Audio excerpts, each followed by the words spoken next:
तो दोस्तों आज बात करेंगे सतगुरु कबीर साहब की देह के ऊपर और उनके विदेह स्वरूप के ऊपर, क्योंकि लोगों में बहुत ज़्यादा भ्रम आ चुका है कि कबीर साहब भी कोई शरीर है, वो भी किसी लोक में कोई नूरी तत्व का शरीर है जो अरबों खरबों युगों तक कायम रहता है और उसके बाद वो भी नष्ट हो जाता है। कुछ भ्रमणा लोगों ने, अज्ञानी ने फैला दी है, लोगों के मनों में ये बात बैठ गई है और बड़ा अच्छा घर कर गई है ये कि कबीर साहब भी कोई ऐसा शरीर है जैसा जो लाखों करोड़ों साल रहता है, अरबों साल रहता है सतलोक में, उसके बाद वो भी नष्ट हो जाता है। तो दोस्तों मैं आपसे एक बात पूछना चाहूंगा कि जो नूरी तत्व का जो कबीर साहब का जो शरीर बताया गया है आप लोग को, उसकी बहुत बहुत बहुत ज्यादा उम्र है। मैं मान गया, आपने बोला मैं मान गया, ठीक है। मुझे इतना बताया जाए केवल कि जब वो शरीर यहाँ पे आएगा तो क्या उस शरीर के गुण बदल जाएंगे? जैसे सोना आपके घर में पड़ा है, वो सोना 24 कैरेट का है, आपके पास 24 कैरेट के सोने के बिस्कुट है, मान के चलो एक बिस्कुट है। आप वो 24 कैरेट का बिस्कुट कहीं भी ले जाओ, आप चाहे अपने देश में ले जाओ, चाहे आप अमेरिका में ले जाओ, चाहे जापान में ले जाओ, क्या वो देश के हिसाब से उसके गुण बदल जाएंगे? क्या वो 24 कैरेट से 22 कैरेट रह जाएगा या 20 कैरेट हो जाएगा? आप विवेक लगाओ, विचार करो, ऐसा कभी नहीं होगा। तो जब वही नूरी तत्व जो बोला गया, प्रकाश पुंज का जो तत्व कबीर साहब का बोला गया कि शरीर है, वो सतलोक में अरबों खरबों साल तक जीवित रहता है, उसके बाद वो खत्म हो जाता है।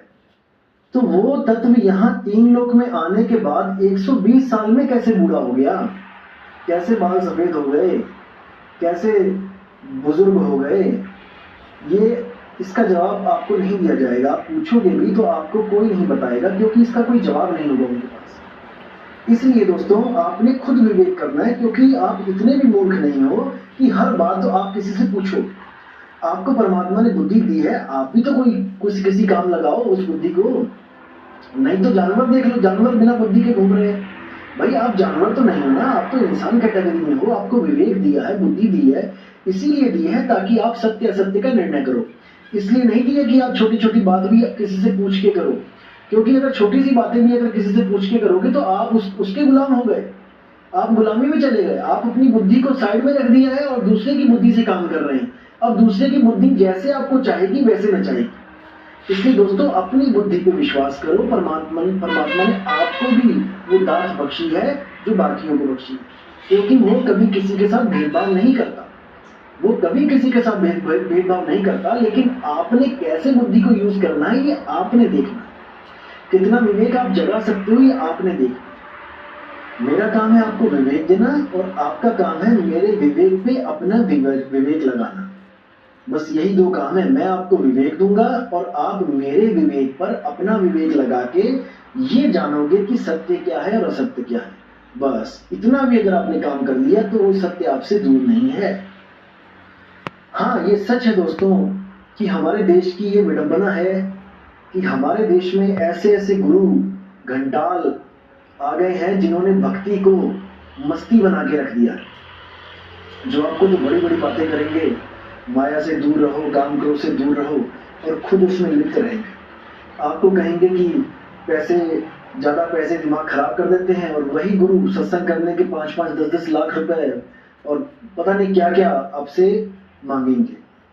तो दोस्तों ये सच में एक विडंबना है। इस प्रथा को हमें खत्म करना है, लेकिन 5 उंगलियां एक सी नहीं होती हैं दोस्तों। अब कोई कहे कि सब संत चोर हैं, सब संत डाकू हैं, तो भाई ऐसा भी नहीं है। कबीर साहब ने क्या किसी से मांगा? मुझे बताओ। वो तो क्या कहते हैं, कहे कबीर कुछ उद्यम कीजिए, आप खाओ दूजों को दीजिए। वो तो कहते कुछ काम करो, वो तो चरखा काटते रहे, अपना कपड़ा बुनते रहे। तो आप उनको उनके साथ शामिल नहीं कर सकते हो कि जो चोर उचक्के हैं, जो गुरु हैं, पखंडी हैं। अब नानक साहब का लगा लो आपने, नानक साहब ने किससे क्या मांग लिया बताओ?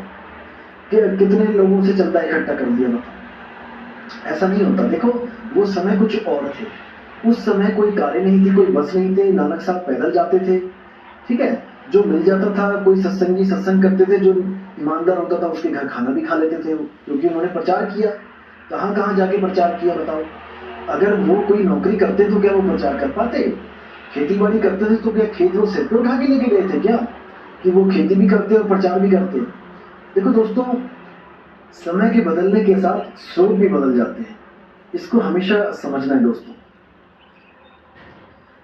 आज आपने मान लिया कि मुझे ज्ञान हो गया, ठीक है, और आज हमारे हाथ में मोबाइल भी है, इंटरनेट भी चल रहा है, आप अपनी ही बात लाखों लोगों को बता सकते हो यूट्यूब के द्वारा।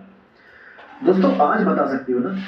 अगर आज से 100 साल पहले आपको ज्ञान हो गया होता तो आप क्या करते होते बताओ। आज आपके मन में प्रचार करने का जो इच्छा प्रकट हो गई कि नहीं, जैसे बाकी लोगों को जो आत्मज्ञान होता है वो इस दुनिया को छोड़ के चले जाते हैं, लेकिन मेरे मन में आया कि मैं प्रचार करूं और मैंने यूट्यूब पे चैनल बना लिया। दोस्तों आज इसलिए बना लिया क्योंकि आज ये सुविधाएं हैं। अगर 100 साल पहले आपको ये आत्मज्ञान हो गया होता, आप समझ रहे हो मैं किसके लिए बोल रहा हूँ, उन आत्मज्ञानी के लिए बोल रहा हूँ जो स्वयं आत्मज्ञानी बन जाते हैं। तो अगर उनका 100 साल पहले अगर उनको आत्मज्ञान हो गया होता और वो लोग कल्याण के लिए निकलते घर से, तो दोस्तों वो क्या करते आज बताओ।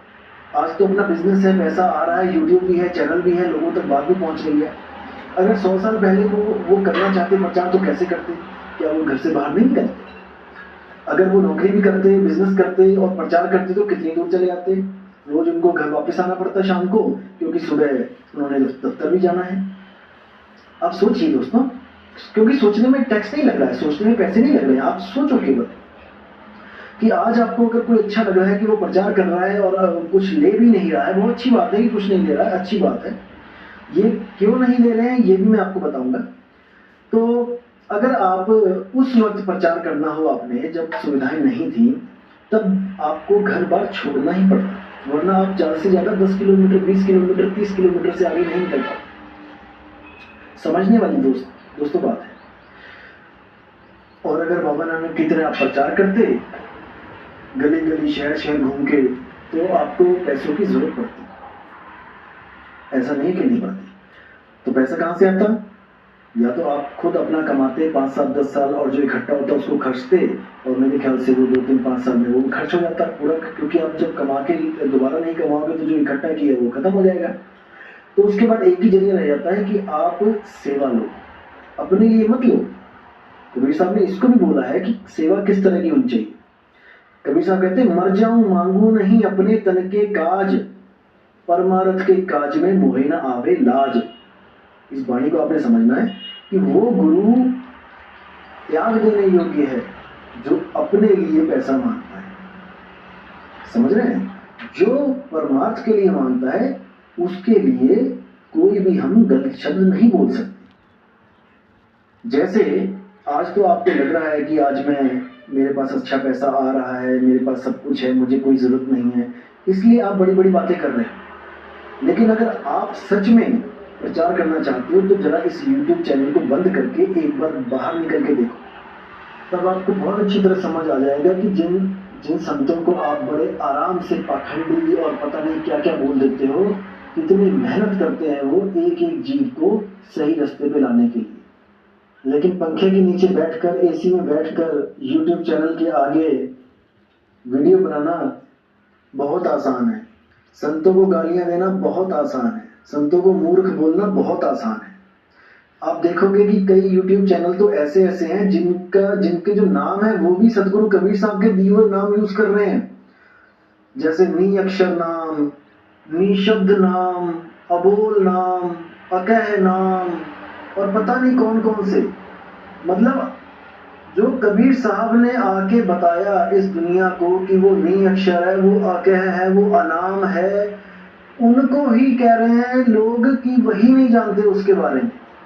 जो अक्षर, जो नाम कबीर साहब ने आके यहाँ बताए दुनिया को, सारी दुनिया नाम जप रही थी तो उन्होंने कहा वो अनाम है, सारी दुनिया कहने वाले नाम में फंसी हुई थी तो उन्होंने कहा वो अकह है, सारी दुनिया अक्षरों में फंसी हुई थी तो वो कहते वो नी अक्षर है। और उन्हीं का ज्ञान लोग अपने अपने YouTube चैनल बना के बैठ गए हैं और अपनी कोई चीज नहीं है उनके पास, नाम तक कबीर साहब के दिए हुए अक्षरों का बना रखा उन्होंने, और ज्ञान ऐसे बताते हैं जैसे